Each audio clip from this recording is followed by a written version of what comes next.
Yes, lads, welcome back to the channel. Today, we've got another episode of the EFL review.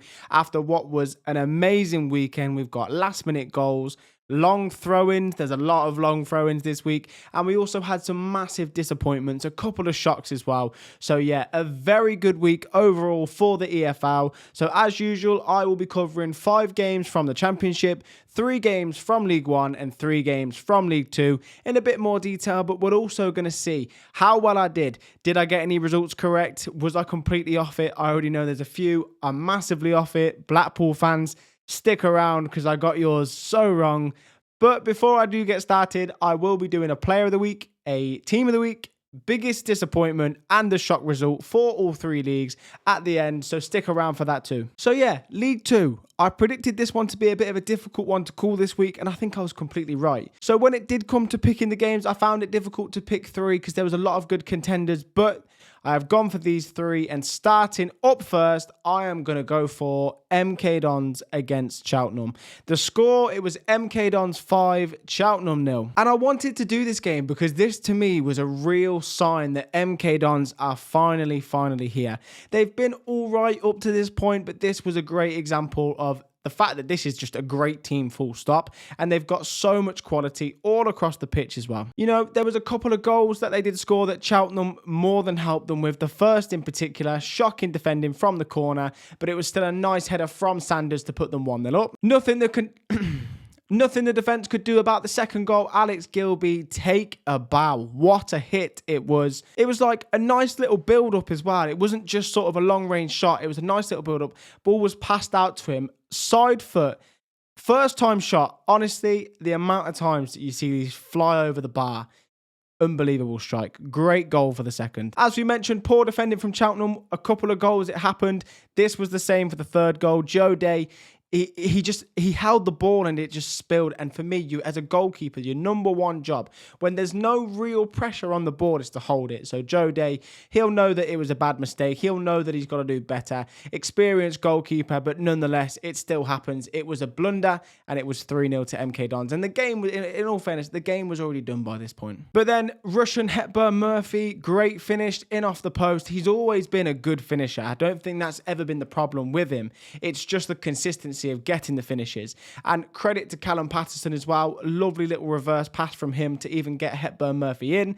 But Hepburn Murphy did the rest. Lovely finish. It was a well-taken 5th goal from the Mane, but realistically, as I say, the game was done at 2-0. Cheltenham never really looked like they were going to cause any real danger to MK Dons. And as far as it goes for MK Dons, as I say, this is a real indication that they're here now, and I think that they're going to just progress and progress and progress. They've still got a few key players to come back like Dan Crowley, but as things stand at the minute, MK Dons showing the fans why they should be there. 5 good goals. As for Cheltenham, it is 3 games, 3 losses. Michael Flynn has to sort something out because it's not just 3 games, 3 losses. It's 3 games, 3 losses, 0 goals scored, 8 conceded. Shocking start to the season for Cheltenham. They're going to have to sort this out as soon as possible. Up next, I've gone for Shrewsbury up against Colchester. The final score on this one was Shrewsbury 0, Colchester 2, and Shrewsbury at home disappointing once again for many reasons. The one man in particular for Colchester that looked like he could do a bit of damage, it was Tavide, and he did. It was a lovely goal.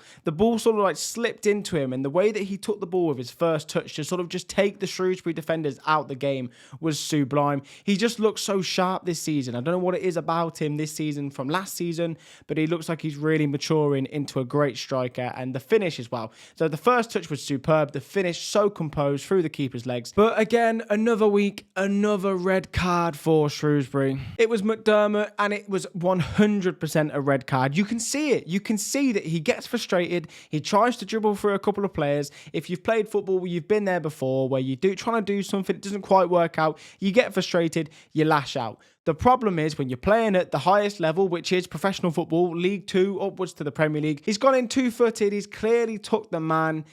Just a stupid red card. Last week was harsh. I'll give him that. This week, reckless. And it's cost them once again. The player I said to keep an eye on this week, it was Lisby, and he got his goal. What on earth happened for this goal? I have no idea. So the ball comes into George Lloyd in the centre circle of the halfway line. He then tries to do a first time back to his centre back, I'm assuming. And the ball's gone in between the centre back and the right back. And Lisby, who was technically in an offside position, even though, of course, it's not offside because George Lloyd's played the ball back, gets the ball, slots it past the keeper. Lovely finish, take nothing away from him. But Shrewsbury, like, talk about making life difficult for yourself. Not only have you given one of the goals, you've also had a stupid red card. It's a very, very bad start for Shrewsbury, and they're going to have to turn this round because it's shocking. It's a shocking start, and they're making life so much harder for themselves. So yeah, Shrewsbury with a lot of work to do. And just in terms of game management, like, they need to sort this out. They can't keep making mistakes and having red cards. It's just unsustainable, and they're in a similar boat to Crawley. I fear for them. I really, really do. Finally, in League Two, it is Chesterfield up against Bristol Rovers. Had to do this one, and it was a great game as well. It had everything in it. It started really, though, the main talking point, it was the red card for Senior. Now, I have seen both sides of the coin on this one. I've seen people on Twitter saying it was never a red card. I've seen people on Twitter saying all day it is a red card. It reminded me a little bit of the Ezri Konsa red card in the Premier League this week, where you've gone and taken the man and you've grabbed the shoulder. In doing so, even though it's soft, and the problem is it should never, ever, ever be a red card. Never be a red card. It's a foul, but it should never be a red card. In my eyes, the game has gone too soft. However, if you look at the rule book, which is what you have to do in times like these, it's a red card. So realistically, is it soft? Yes. Is it a red card, though? I think it is. He denied a goal scoring opportunity. It set the tone for the rest of the game for Bristol Rovers, because then not only are you down to 10 men, you then concede from the free kick. It wasn't directly from the free kick. There was a bit of a bobble. The ball went out. Back in. Naylor with a lovely loop-in header. And I'm always a big fan. The loop-in header at the back post, you just see it rise up and down. I think it's a great goal. But yeah, it was helped in by one of the Bristol Rovers defenders as well. It will go down as the Naylor goal. But to concede straight away from that, it just, as I say, it set the tone for Bristol Rovers and how they were going to get on in this game.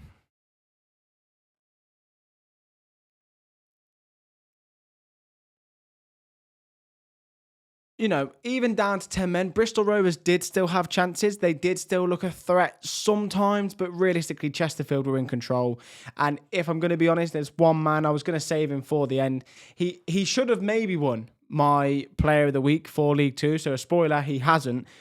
But realistically, could I give him player of the week when his team lost 3-1? Probably not. But it was Luke Southwood, because my word, what would the score have been if he was not in goal? He had a great game, kept out so many chances. And they weren't just, they were good saves, but some of them were unbelievable saves as well. So shout out to him in a week where it looks horrible for Bristol Rovers. He's the shining light. Didn't do enough, though, unfortunately. He couldn't keep them all out. The commentator got it perfect. He said it's Luke Southwood up against the whole Chesterfield team, and I agreed with him. He was on his own, really. As I say, though, Chesterfield, they were the better team. There was a bit of resilience from Bristol Rovers to get a goal back. But yeah, Chesterfield went on to win the game 3-1. It was McFadzean's header. What a header it was. Whipped corner in. McFadzean at the front post, flicks it on. Beautiful header. Genuinely, they may look really easy to do. I'm a big fan of those headers, because to get the direction as he did, so difficult to do, and they're so aesthetically pleasing to watch too.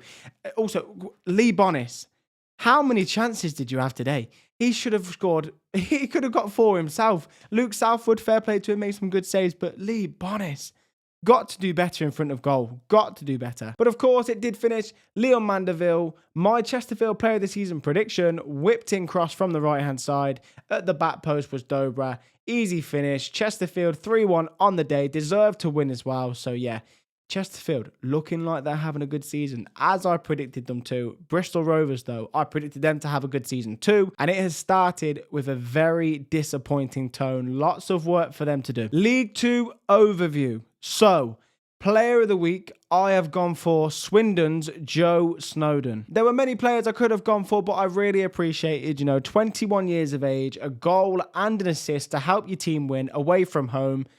I was just very impressed. A good display for him, showing what he's all about. Joe Snowden, player of the week this week. Team of the week, MK Dons. I'll say no more. 5-0 winners on the day. Easiest team of the week for the whole of the EFL.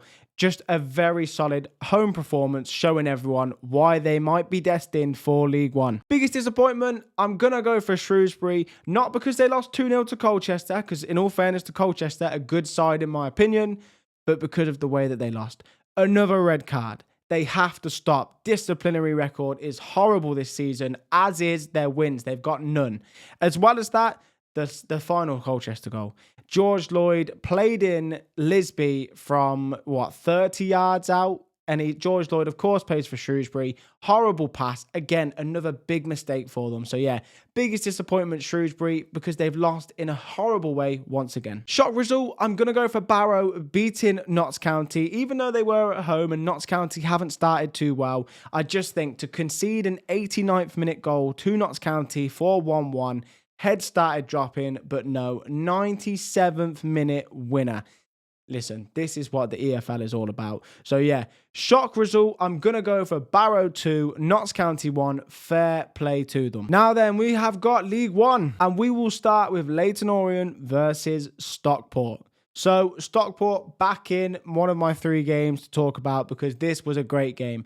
Stockport absolutely flying, went 2-0 up. First and foremost, Nathan Lowe getting his first goal for Stockport. It was a lovely ball in from O'Keefe, but Nathan Lowe got on the end of it, and he's made it look like an easy header. And I'm not going to go on and try and say that this is something that it isn't, but he's made it look easy. It's not actually as easy as it looks. It's a great header. He took it very well. As I mentioned, it was a great ball from O'Keefe, but Norwood went hold my beer and delivered an even better one from the free kick. Straight to Aluwu, who managed to get... It was a great header, to be fair, like a diving kind of header. But it was Norwood's ball. It is such a good ball. The defence pushed up. There was a gap between, of course, the goalkeeper and that line of the defence. They're trying to play the offside. But when you can just float a ball where the keeper can't quite get there, the defence is in no man's land, things are going to happen. And that's what it was. It was a great ball in. Norwood, all the credit. But in all fairness, as I say, a bit of a diving header from Aluwu. So fair play to him as well. Now, I said Connolly was going to score this week, and he has. And to be fair, I have also said that the previous 2 weeks, because I just think he's got so many goals in him, and this one was a great goal. Lovely bit of play from O'Neill on the right-hand side, just slips it across to Connolly. First time shot, wraps it in the sort of bottom corner. But this is the thing, when you've got a striker like that, first time shot, instinctive finish, great finish, and that brought Leyton Orient back into the game. We mentioned O'Neill. He was involved, of course, for the second goal too. And let me say, Stockport, they will see this as 2 points dropped, 100%. They were 2-0 up and they were cruising. However, what I will say is the way that they conceded the last goal, there are some things in football that happen that you simply just can't, you can't stop it from happening. And this, to me, was one of those moments. Backison, what a pass it was. Threaded through ball right through the Stockport defence. They weren't even really under the cosh too much, in my opinion. And then this ball comes through straight to O'Neill, who finished it well. But listen, it's all about the pass. A pass can take your players out of the game. We saw that here. Yes, Stockport, you lost 2 points, in my opinion. But realistically, you can't. There's nothing you could have done about it. So there you go. Backison, great ball through O'Neill, and it's probably a fair point on the day. Probably a fair point on the day. Realistically, a great comeback from Leyton Orient. Stockport should have won, but realistically, these things happen in football. They've got to bounce back away from home, a tough away day at that as well. And Stockport will. Will there be a few more results like this that make us think Stockport might not get the automatics? We'll have to see. Up next, we're going to go for Lincoln up against Plymouth. Final score, Lincoln 3, Plymouth 2. There was some slightly questionable defending for Plymouth for the first, but Tom Bayliss, nonetheless, a lovely little finish into the bottom corner.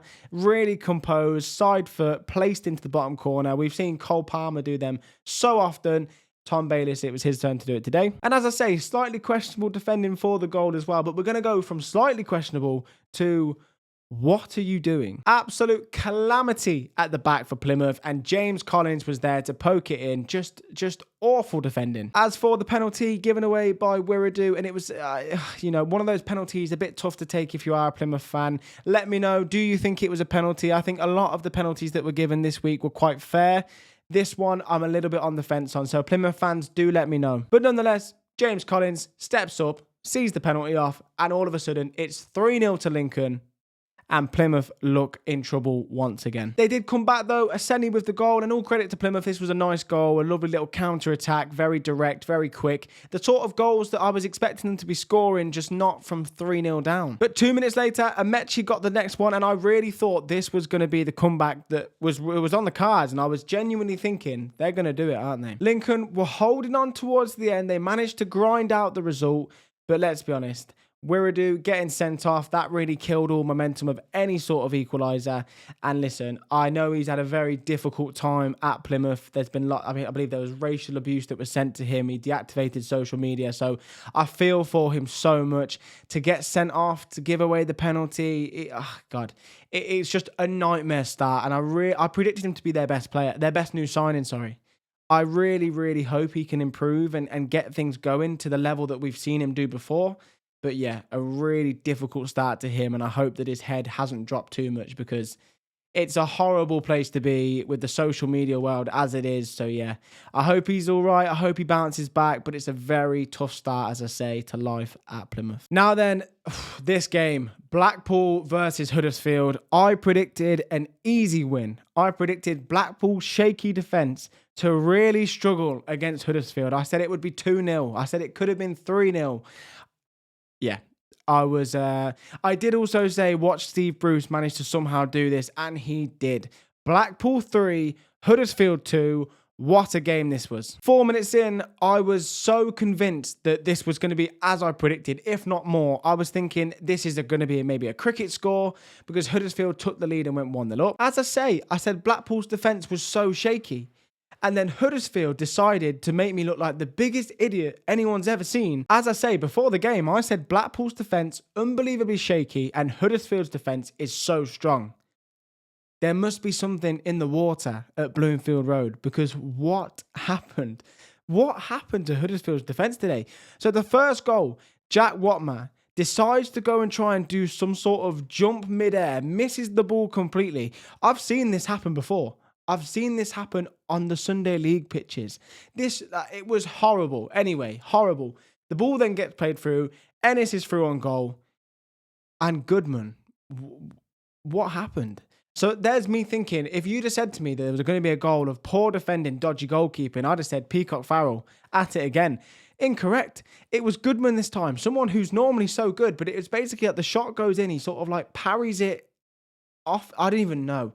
Parries him off him and goes in some. Genuinely, if you haven't seen it, go and watch it, because it is a calamity of a goal. Genuinely awful defending, took well though by Ennis. And bearing in mind, everything I'm about to talk about, it all happens within half an hour as well. Maybe even the craziest half an hour of football we've seen in a very long time. So all of this has happened just then, awful defending. And then 5 minutes later, Lee Evans just runs up like Wayne Rooney when he's angry at the ref, just runs through and just absolutely smashes one, nearly breaks the net. So nothing anyone could do about that. Great goal, great strike. But then there was more bad defending. And Ennis is through again, and it's not like awful defending. It's just, they've got to sort that out sort of thing. And then Ennis is through again and finishes well. And all of a sudden, 3-1, I'm thinking, oh my word. Like, I am going to eat my words so much on this one, because I predicted Blackpool to finish quite high. And I was so strong on my words that Huddersfield would come here and get the job done. It would be like a friendly for them. So, again, we're still half an hour in. Lyndon Gooch then comes through and smashes one in himself, and to break it 3-2. And I was thinking, okay, hold on a minute. Huddersfield here might be able to bring this back. And then Ennis then goes and gets himself sent off, and probably, rightfully so. It probably was a red card. So then I'm thinking, okay, here we go. Blackpool now, the team that have struggled this season, down to 10 men against the best team in the league, arguably. And I'm expecting this shaky defence, this shaky goalkeeper to really struggle. And then Blackpool go and win the game because of their strong defending. Just when you think you're beginning to understand football, the EFL, just you're wrong. You're just wrong. So yeah, all credit to Blackpool. They held out for the win, 3-2 winners on the day. And my favourite thing in the world is the fact that Blackpool put a 7-minute long video of Steve Bruce Cam, and I watched all 7 minutes.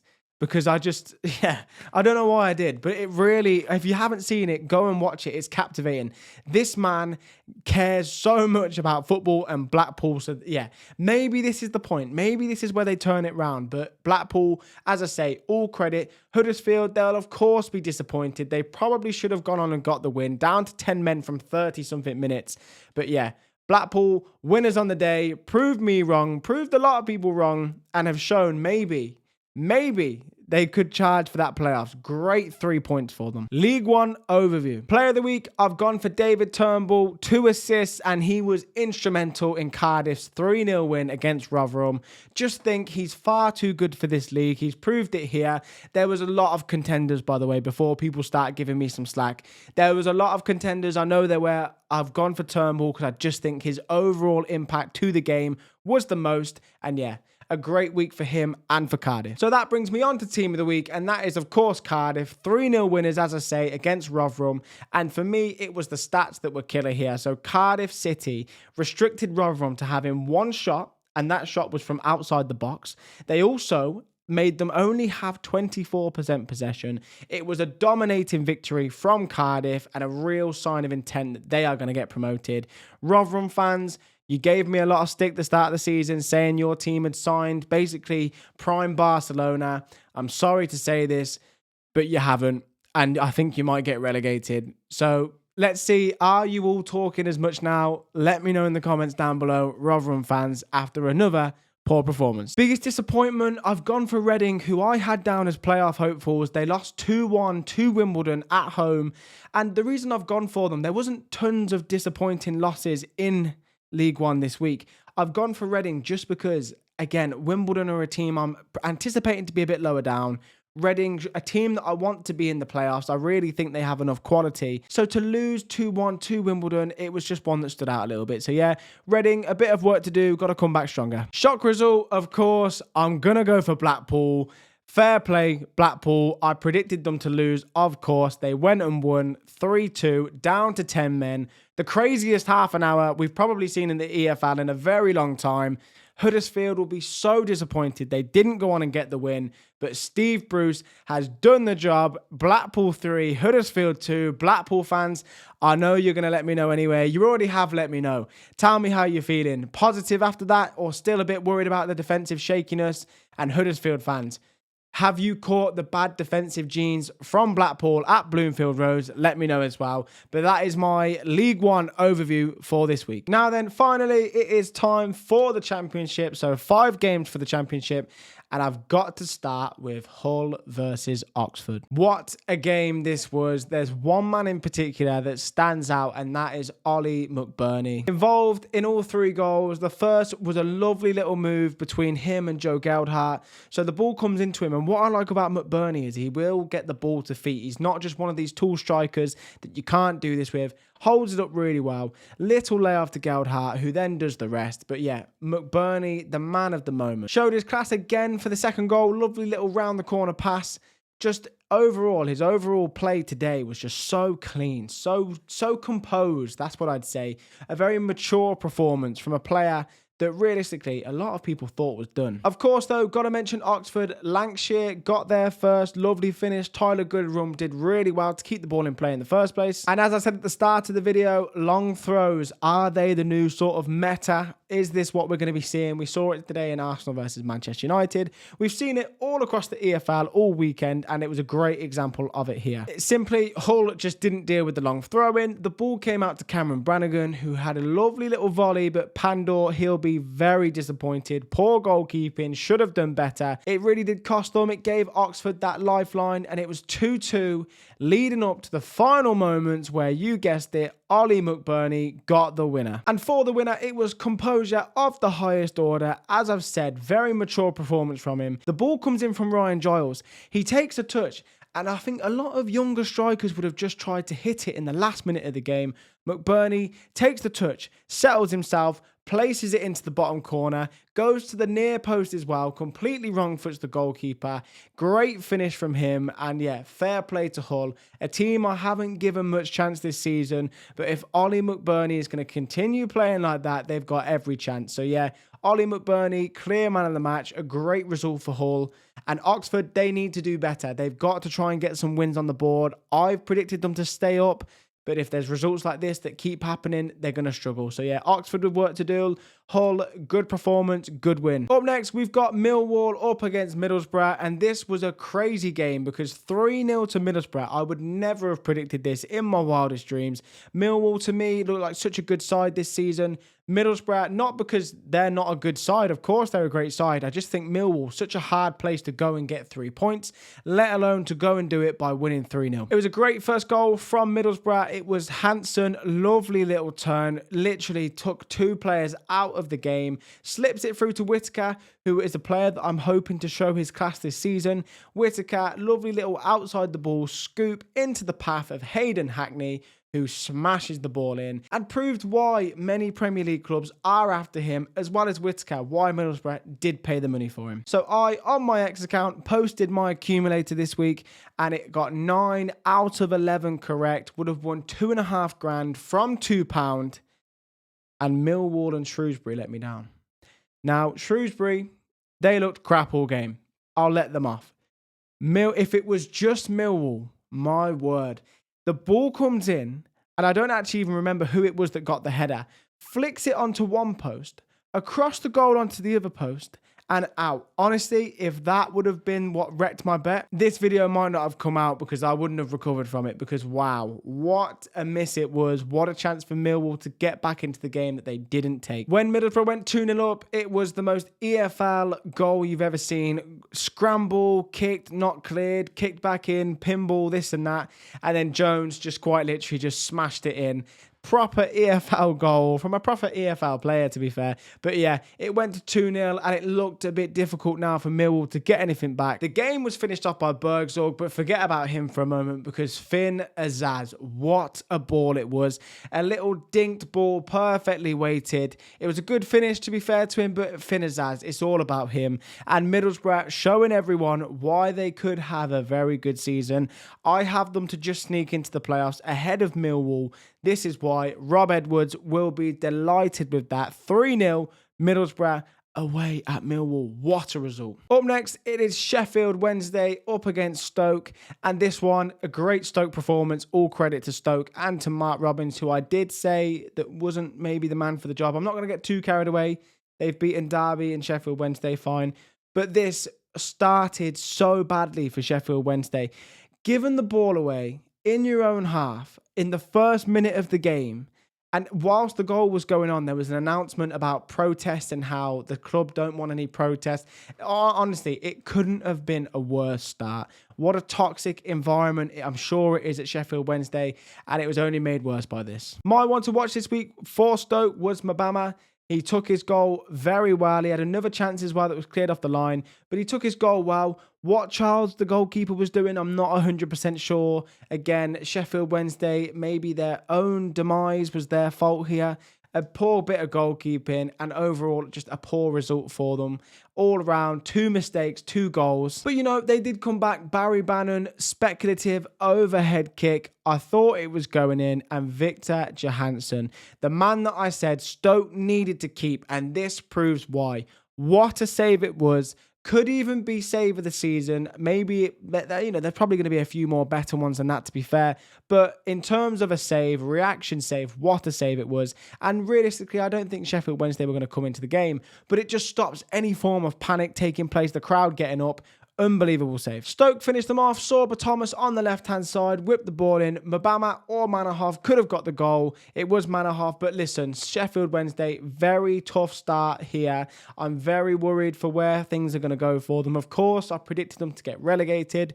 Stoke proving why they're a team that could mount maybe a playoff charge. It's so early days, of course, but 2 wins, looking like a good team. The loan signing's doing well. Fair play to them. It's going to be very interesting to see how their season goes. what the Stoke fans told me, my concerns with Mark Robins' assistant managers, they have told me that they're very good assistant managers, so we'll have to see how they get on. But Stoke, easy winners on the day, good result for them, pushing them, of course, up the table game week 2. Now, Wrexham up against West Brom. This, I said, had goals in it. I went for 2-2. Final score was 3-2 to West Brom.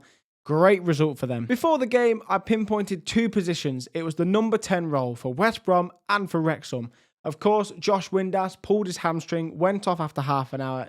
Gutted for him. Gutted for Wrexham as well. Maybe was this a cause of the poor start that he had to pre-season in terms of being at Sheffield Wednesday? We'll have to see. But the other player I spoke about, Isaac Price, these 2 players had the chance to dictate the game, and Isaac Price took the game by the scruff of the neck and did so. Lovely little finish from him for the first. I did say I want West Brom's wingers to be a bit more involved this week. Grant and Fellows, they did that themselves. They were very good. Grant was lively at times, but not as lively in my opinion as Fellows. Fellows crossed it in, got his first assist for the season as well, and Isaac Price slotted home very nicely. Wrexham, of course, did come back. The ball was whipped in. It was a lovely finish that took place. If I told you Kiefer Moore was involved, you'd say, yeah, he was in the box, wasn't he? No, Kiefer Moore, by the byline, whipped in a great cross. Lewis O'Brien finished it off. A nice Wrexham move. But West Brom did go 2-1 up, and it was Jed Wallace, 28 seconds after he arrived on the pitch. Lovely goal, held up so nice, flicked on over to Mikey Johnson, who slipped it in to Wallace, who smashed it home. A really nice direct goal from West Brom, and I'm enjoying seeing them play this season. As I know, again, it's only been 2 games, but I'm enjoying watching them. A bit more direct, a bit more exciting than maybe last season. And then to seal the game off, it was that man again, Isaac Price. Mikey Johnson involved again. Fair play to him. Good assist. But Isaac Price got the goal. 3-1. It was game over. Wrexham did come back. It was a nice goal, to be fair. Piled the box as they do so well, but it didn't matter. West Brom, they went to Wrexham. 3-2 winners. Wrexham, 2 games, 2 losses. It could be a tough season. I predicted them to finish in the bottom half. I think I could be spot on with this. Wrexham fans, let me know. Are you a bit gutted with how it's gone so far, or are there lots of positives to take? Let me know. Let me know your thoughts. I'm keen to see what the fans think. And finally, Derby up against Coventry. This was a crazy game. A crazy game. So for context, at one point I checked this result. I was watching the Villa game and it was 3-2 to Derby. And I thought, Cov, you know, Derby, fair enough. They're a tough place to go. A tough place to go. Cov would have probably taken a draw. I checked 10 minutes later and it was 5-3. Crazy, crazy game. So let's get into this one a little bit. So for the first, Bobby Thomas, and you're going to hear his name quite a lot here. He was the one that got the goal. How much he knew about it, I'm not sure. Victor Tort with a good ball in, to be fair to him. I do think a better defence deals with that ball better. It was a free kick on the right-hand side, whipped in, across the box. No one dealt with it. It sort of cannoned back off Thomas's head and gone in, so he didn't really know much about it. But nonetheless, a good ball from Torp, and they got what they wanted. And then Derby came back. A great free kick from Elder. Carl Rushworth. Oh, I don't think he'll like to watch that one again. He should have saved it, at least got a hand to it. And I think there was a couple of instances where Carl Rushworth's reputation didn't really stand up to his performance today. Then Coventry did go and get a penalty. Mason Clark, lovely feet, shimmied away from the defender. It's a clear penalty, clear as day. Hadji Wright steps up and converts. And Coventry, looking like traffic cones, they went 2-1 up. And then there was another penalty. Bobby Thomas, I said you'd be hearing his name a lot, linked with an £8 million move away to Sheffield United. Might be 80 quid after this game. I just don't know what he was doing. It's a handball. If you're a defender and your arm is in the air, oh, come on, man. Like, you can't be running that risk. And he did it. It's a handball. It's a stupid mistake from him. Someone that I think is a very good player, by the way. But today, a bit of a shocker. Even though he scored, a bit of a shocker. And as I said at the start of the video, long throw-ins. It was very prevalent in this game. The ball fouled to Ebu Adams, it was a weird shot. He sort of like sliced it. It went into the bottom corner. They all go in, though. These long throw-ins, very difficult to deal with. And that was the case for Coventry's next goal, because it was a Milan Van Evik long throw that wasn't quite dealt with. Brandon Thomas Asante got on the end of a Milan Van Evik long throw that was headed by Bobby Thomas, put the ball in the back of the net, did Asante from about a yard out. And then it was Mason Clark's turn to score, and it was a lovely little move from Coventry this. Van Evik on the right-hand side doing what he does, feeds it in for Mason Clark, who took his finish very well. Van Evik then got an assist again. You can see why the top clubs are looking at him. It was a ball played to Victor Torp. Not the best assist he'll ever have, but they all count. And Torp, great strike into the bottom corner. 3 goals, very fast. 5-3 was the final score. Derby, they need to see how their season sort of sets in, really. Only 2 games in, of course. Still got their record signing to come back into things as well. So Derby, I wouldn't worry just yet. Coventry did what they needed to do. Defensively, still look a bit poor. If Bobby Thomas does go, they're going to need to get a good replacement in. Charlie Hughes is the name that I'm hearing, which would be a great signing. But yeah, offensively, looking a lot better. 5 goals in comparison to the none that they got against Hull. So yeah, Coventry, good start in terms of the league. 4 points from 2 games. Derby, 2 losses. Disappointing. The championship overview now. Player of the week, of course, Ollie McBurney. 2 goals, 1 assist. Great performance from him. Just showed why he could still be one of the best strikers in this league on his day. As I say, great performance. Team of the week, Coventry fans. Unfortunately, I've not gone for your team. I've gone for Middlesbrough to go to Millwall and get 3 points, to beat Millwall and get 3 goals as well. Really good performance from them. Very keen to see how this season goes. Rob Edwards' side, very, very good result. Millwall is no easy task, especially at Millwall. Biggest disappointment, I see Preston as a relegation side. So with that, the fact that they beat promotion hopefuls Leicester 2-1. I said there was a few holes in this Leicester team. I think that is the case. Preston, great result for them, but a complete shock. I had Leicester winning that all day long. So shock result, of course, I've gone for Leicester as well, because the fact that they did lose to Preston, so crazy to me before the game. I had a bet on Leicester to win. Of course I did.